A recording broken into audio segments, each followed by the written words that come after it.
Hey there, this is Nick with CrystalCommerce, and this week's episode of CCNN is going to go over fraudulent orders. We're going to take a look at a fraudulent order that we received to better educate you on possible fraud you may encounter as a business owner. Our previous CCNN episode on fraudulent orders went over the more common types of fraudulent orders you may encounter. This week's, though, is going to be about a little bit more advanced scheme of fraudulent orders that you may encounter. Let's take a look at this order. Looking at this order, it carries some key characteristics of a fraudulent order. First, you can see that there is an address mismatch code displaying on this order clearly visible in red, meaning that this billing address is different from the shipping address. This is the most common fraud warning our system will generate, and in some cases does not actually indicate fraud. What if your customer just moved to a new address and has not updated their bank information, or he is shipping a gift directly to a friend? Let's examine further. Looking at his shipping address, there is another code that is now firing. Address used previously in a fraudulent order. This means that a fraudulent order has already been placed and shipped to this same shipping address used on this order. You should weigh this fraud code much more heavily when trying to determine if an order is fraudulent or not, as this is pretty clearly an indicator of fraud. Looking at that shipping address, it looks a little suspicious. 14121 Northeast Airport Way? It seems like the name of a road that would not have a residential property on it. But this is clearly a house number used, right? Or is it? Let's go ahead and Google this address. That's not a house at all. It's a business, specifically a reshipping facility.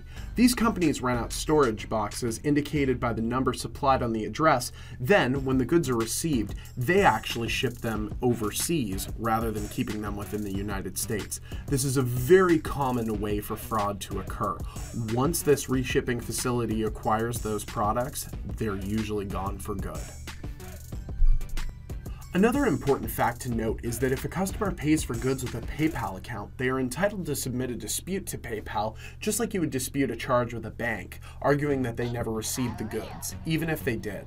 This leaves your company 2 months to answer the dispute, which is delivered to your PayPal admin.